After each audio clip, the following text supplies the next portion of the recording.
Oh, awesome. What's up, Samay? Thanks for joining me. How are you doing?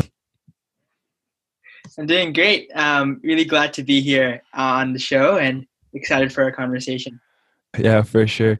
It's been really awesome because I got connected with you obviously through Nathan. So Nathan was someone that I bounce around online a lot, and I think that's just a quarantine thing. But yeah, I saw his stuff, and then he was like, "Oh, we spoke," and I was like, "Do you know anyone I could talk to?" And he sent me the link to your website, so I was poking around on there, and you have a lot of cool stuff. And so the first thing I want to talk about is I noticed that you live stream your coding stuff on Twitch.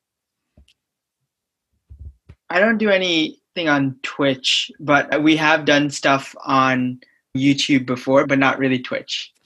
Oh, okay.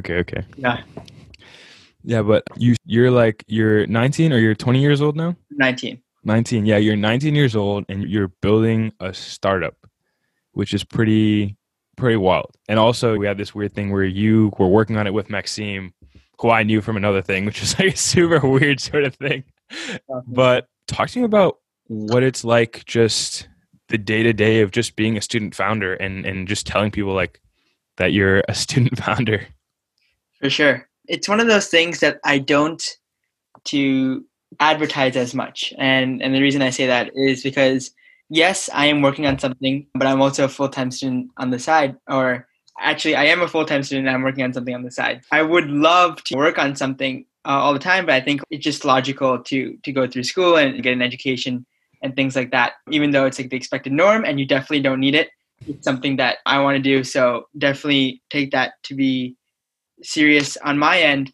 But it's one of those things that I don't like to advertise as much because, quite frankly, I've always seen like whatever I work on, whether it's a startup or a side project, I've always had like a personal mission that I want it to be aligned to. And then that personal mission is make what I'm doing worthwhile, making sure that I have an impact with what I'm doing.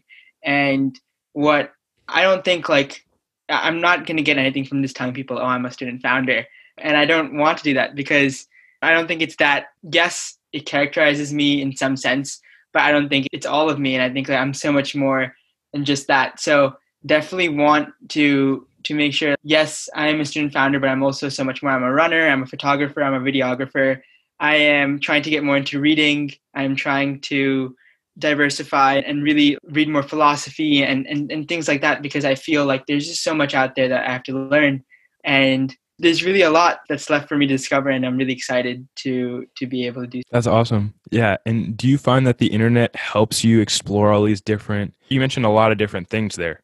And so if you try to do all those things in one day, you would just explode, obviously. But do you find that the internet helps you explore all these different sort of cool ideas that percolate in your head?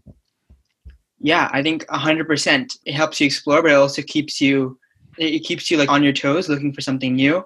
But it also is incredibly distracting. It's also incredibly taking away from the things that you want to do.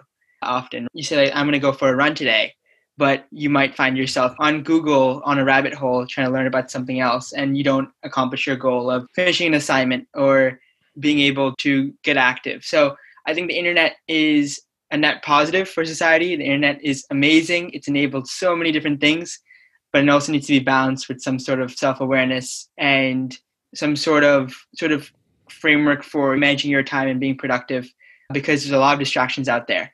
But going back to like the original point, I think the internet is amazing. It's helped me get into so many of these interests. And I think without the internet, I would not be who I am today because of the internet, because of the online communities that I joined, because of the people that I talk to, because of the tweets that I read.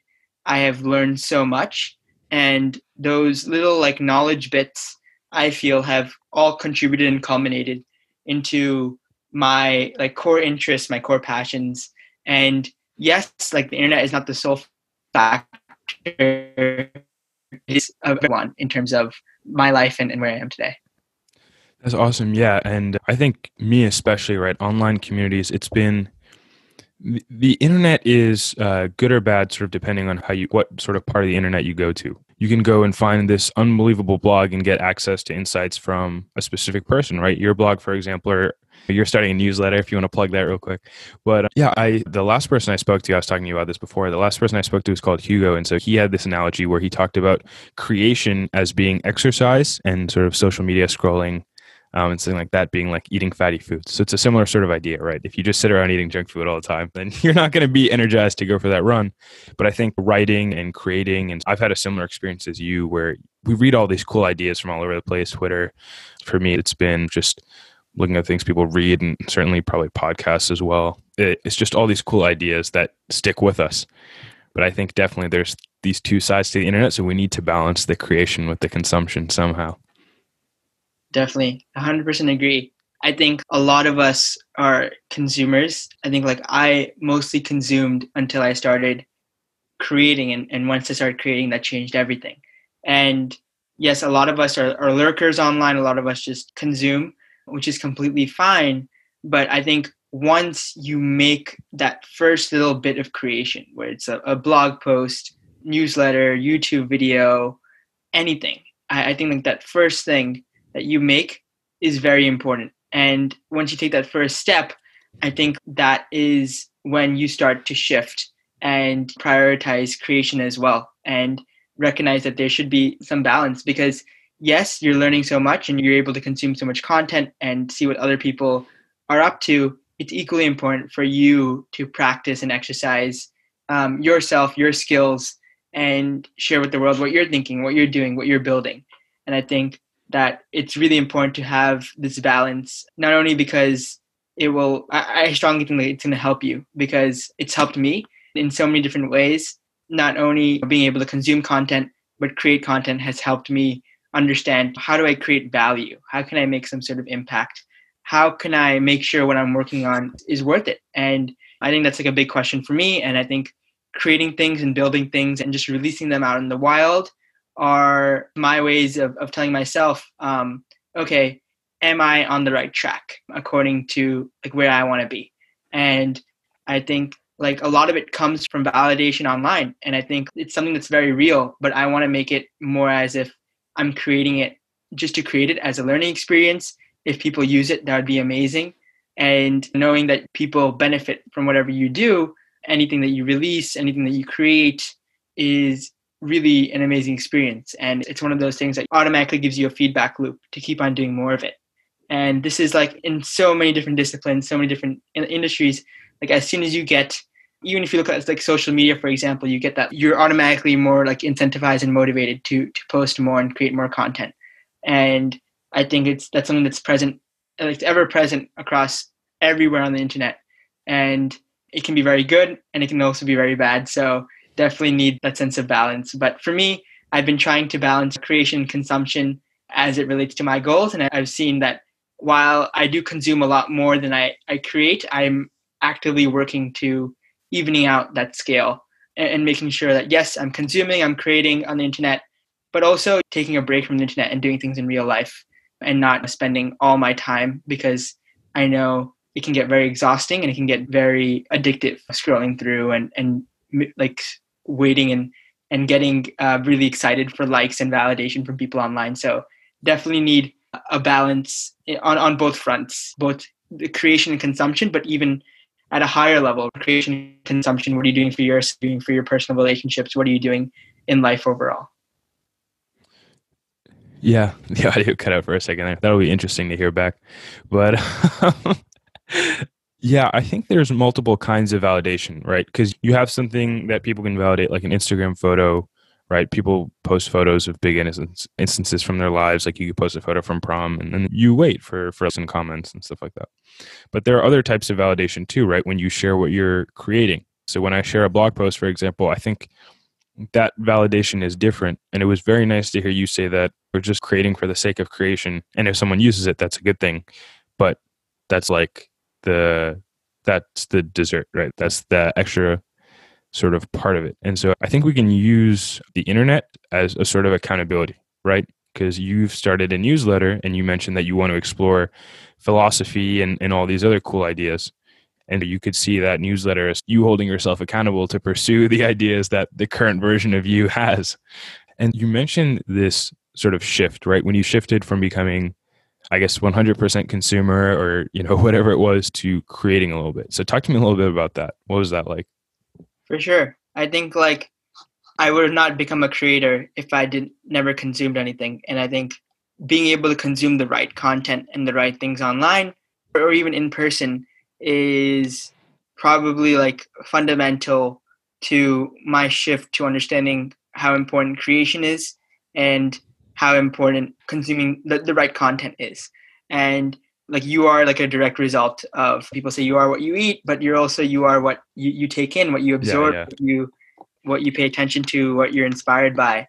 And I think that being a part at an early age of on Twitter and on YouTube, and I used to be very into technology, so I used to be following all the tech YouTubers and following the latest tech rumors, and that slowly developed into a interest in technology and building things.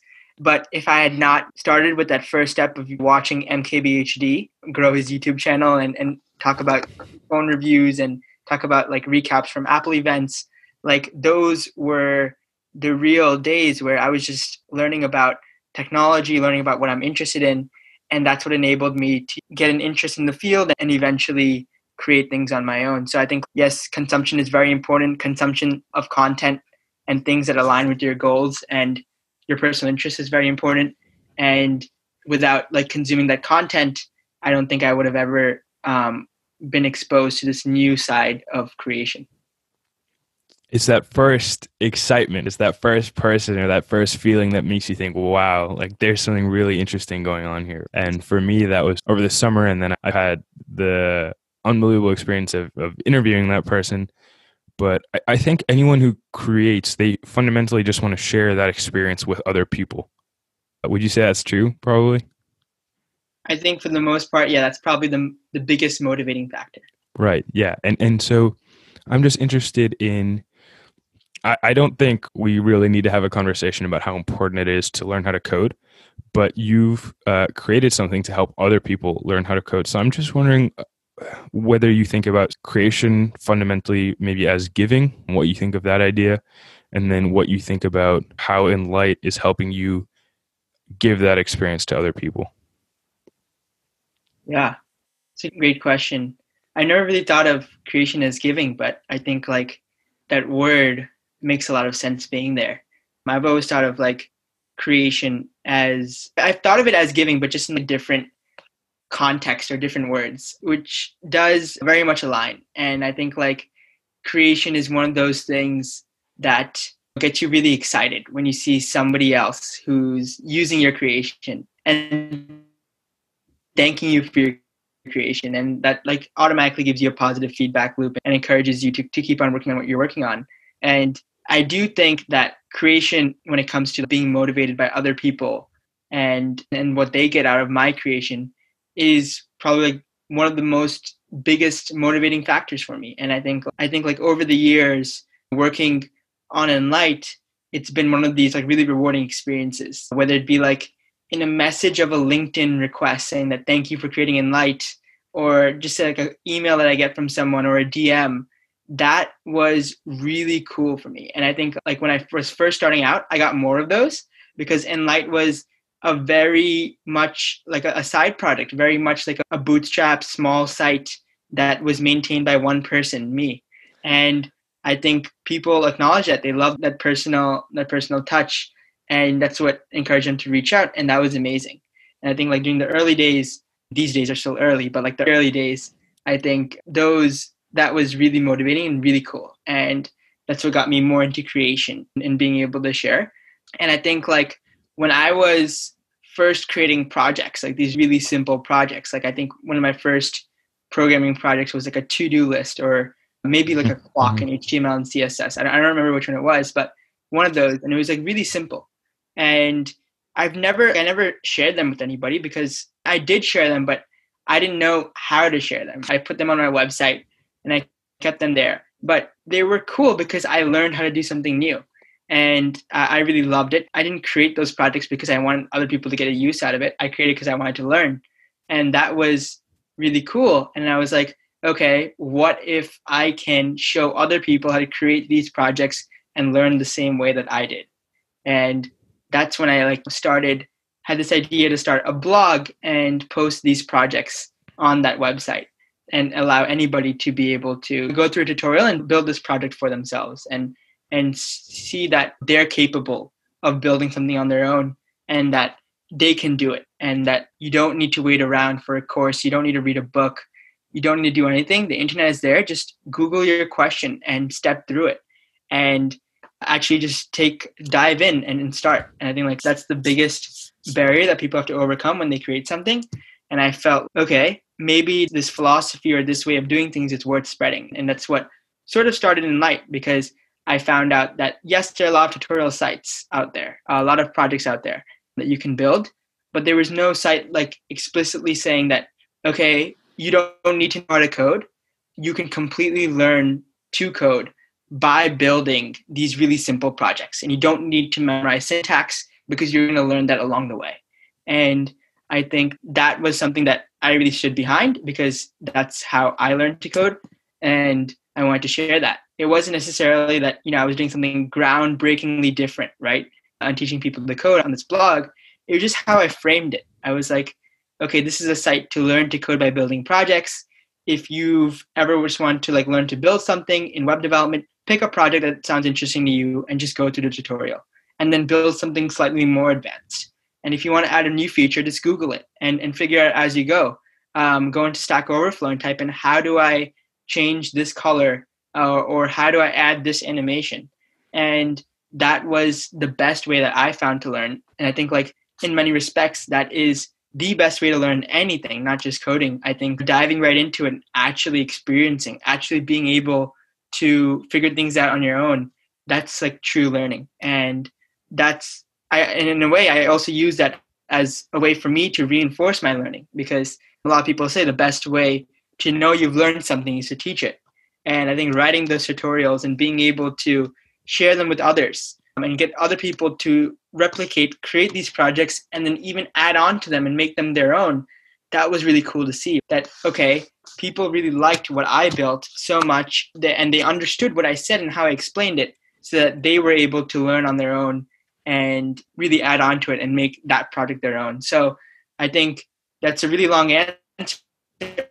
We're going back to that question of motivations behind creation. And I think, other people using it has been amazing. And I hope everything else that I create has some value to someone else.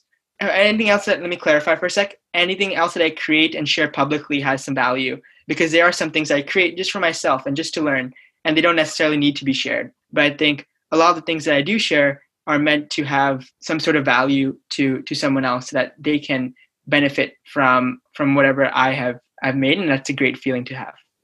Yeah. I think especially when I entered college, it was very intimidating, because I think software tools in general are exploding. Obviously, there's framework wars, and just in terms of just like front end development, and then there's so many database options. And do you need to do some sort of Flask app with a managed Redis on a Kubernetes cluster, or can you just throw some HTML and CSS up there? And so I think there's a few problems. I think there's also this perception around coding as if it's only done by nerds or people that don't know how to talk to other people. And so I think just that space seemed so accessible and impermeable. And I've had other people say that before. And so I'm just wondering if you face some resistance, or if you ever face some of that when trying to get people to sign up for Enlight, or whether people, have some sort of any common misconceptions about what Enlight is and what it's trying to accomplish. Yeah. So let me just explain what Enlight is. So Enlight is a site to teach anyone to code by building projects. We have over 40 projects that you can build within web development and data science. And we recently launched a cohort program where anybody can sign up for these 2-week mini coding boot camps, and you can learn web development by building 3 unique projects. That's our newest product, and it's gotten a significant amount of success, and we've been putting a lot of resources towards it. But going back on this question in terms of learning to code, yes, it is a huge barrier. And I think in many respects, it's very hard to know where to start.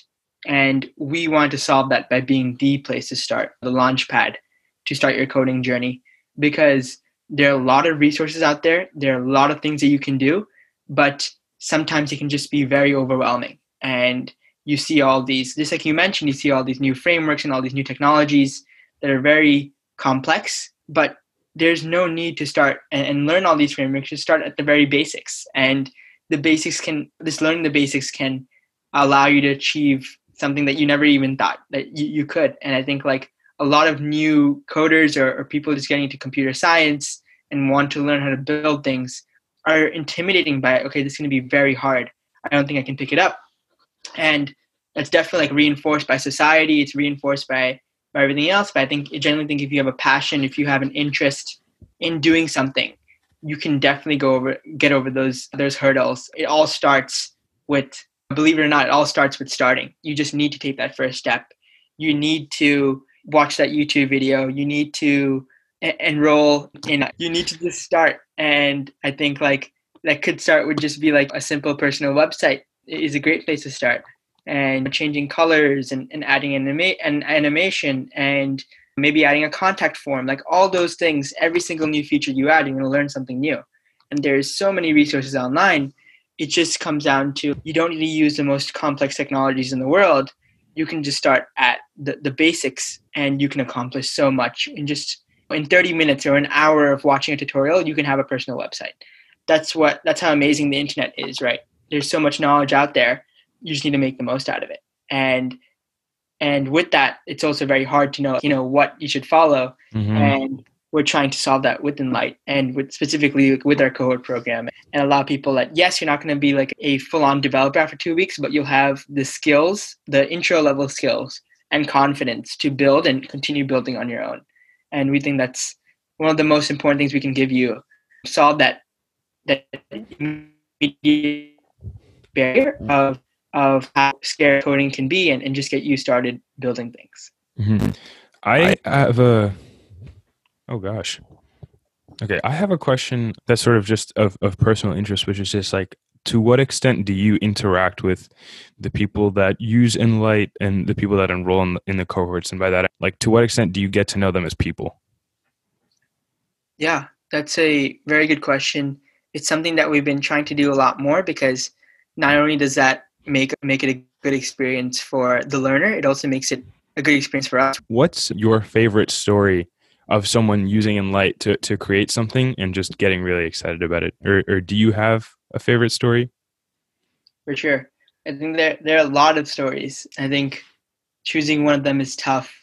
But one of them is, earlier this summer, we were just starting out our cohort program, and we needed a few people to test it on. And we started it to learn about how people learn to code, especially beginners.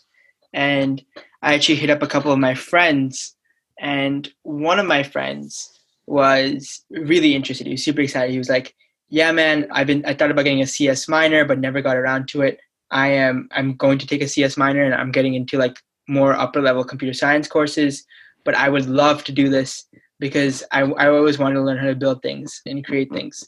He was on board the first cohort 0, and it was just amazing to see how he was able to be introduced to this whole new world, because I think it's very present, especially among computer science students. There's just like one world where you're in school, you're completing school projects, you're learning about algorithms, you're learning about theory, you're learning about like the concepts and the abstractions of computer science, which is really cool. But in this whole other world of building and creating things and revealing them to the world, focused on user experience, focusing on value, focusing on creating the best product possible. And I think like he and many others have never been exposed to this side, this very practical side. And I think throughout the cohort experience, he was able to build things and really amaze himself. And he was like, wow, this is so much different from like a CS class that he took, right? Because you're actually building these projects on your own. And that was really nice to hear, because after that, he had a lot of other ideas of how he wanted to expand on his projects and build his own app.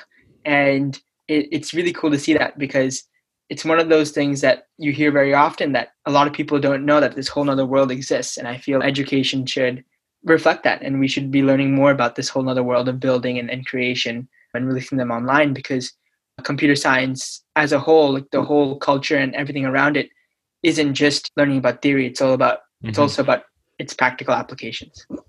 Yeah, I think about this sometimes as maybe the distinction between an engineer and a hacker. Sometimes you'll see people like Jack Dorsey, for example, calls himself a hacker.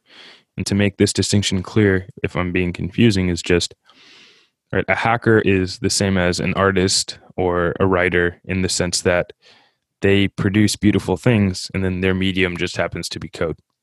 And engineers are, I think nerd is an appropriate word because I consider myself a nerd too, but it's people that think about the application of theory. And I'm not saying one is better than the other, but I just think that school maybe disservices hackers and people that are interested in building beautiful things and perhaps doesn't let people unlock or pursue hacking as much. And you could argue that if you want to be a hacker, it may not necessarily make sense to go to school. I agree with you. I think theory is immensely valuable. I think the math that we don't know what to do with now is going to power the systems that we make in the future. But I'm just interested in how much Enlight and Enlight's future success will be the child of people disliking online CS classes and perhaps people just getting really energized by the idea of building things that represent them and that are uniquely theirs. Yeah. I agree with your first point about like the hacker sort of culture isn't apparent in current education today, and I think there should be more of that for sure.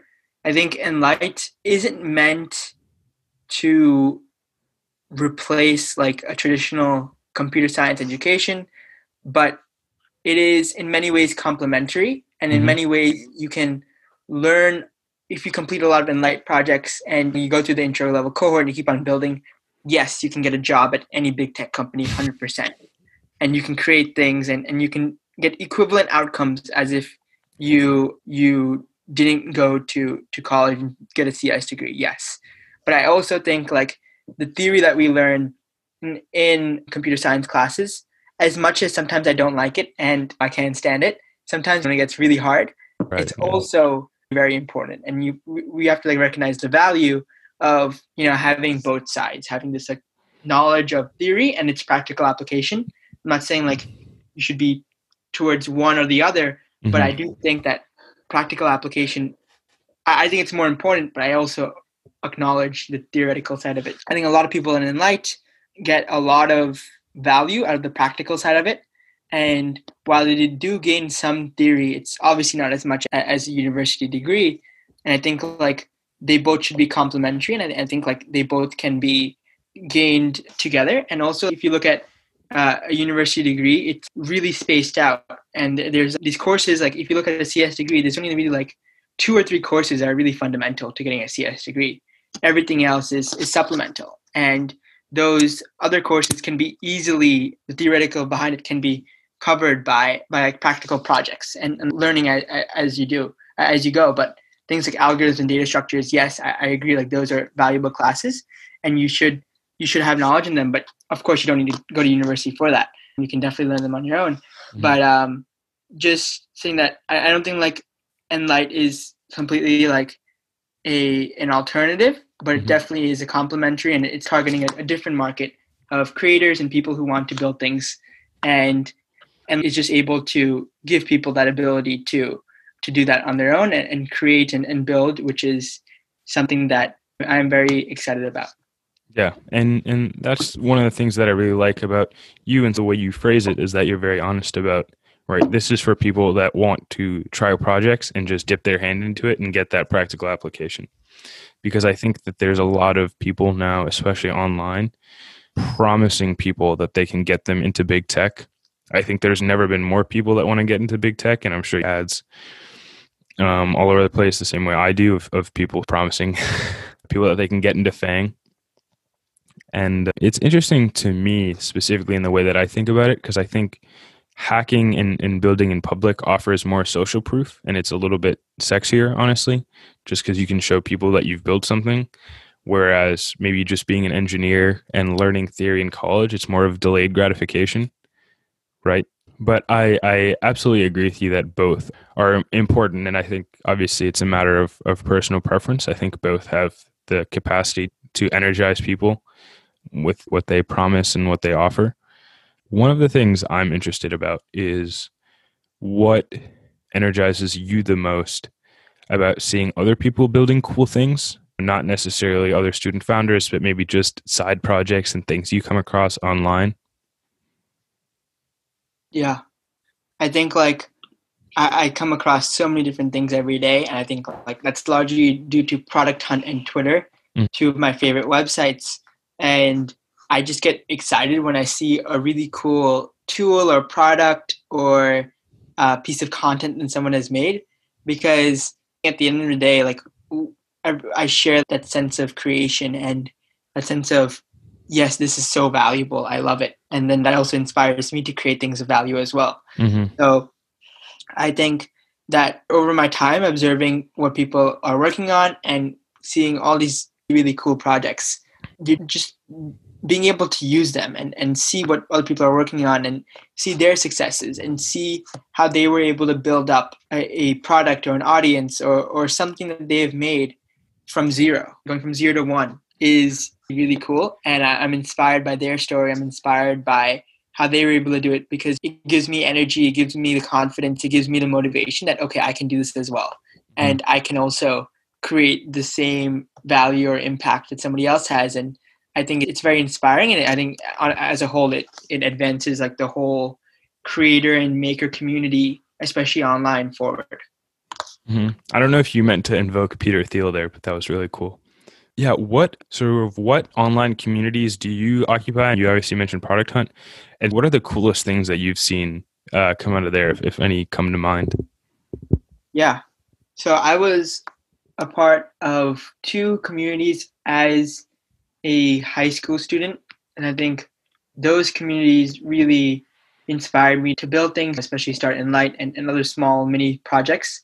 One of those is Hack Club, hackclub.com. It's like a nationwide community of coding clubs run by an incredible group of people. And they basically provide the infrastructure for running amazing high school coding clubs and high school hackathons. So that was a really cool community to be a part of. I started a hack club at my high school, and I was just seeing what other people were up to, other people my age especially were up to, and got really excited from that.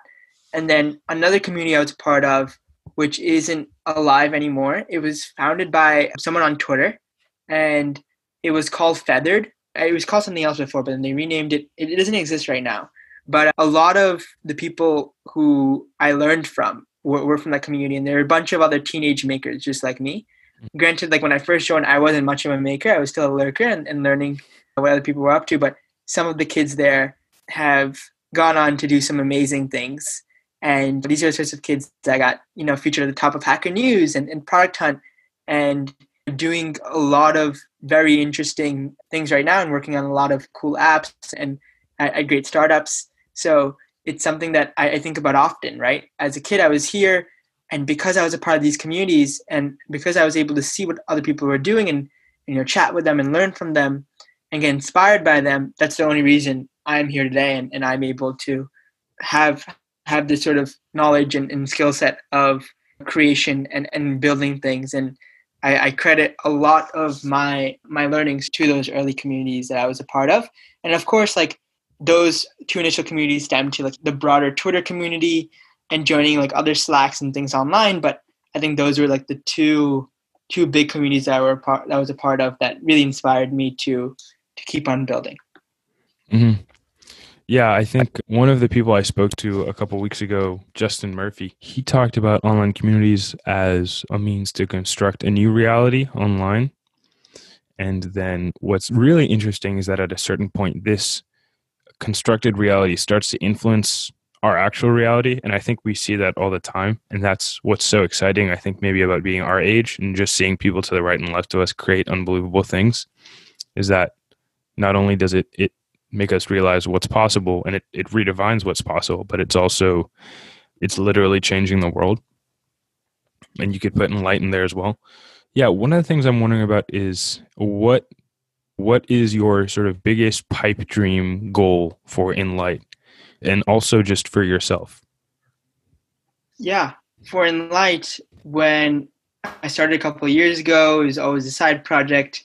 Before this summer, when the pandemic hit, I didn't want to do a virtual internship. And that's when my co-founder called me.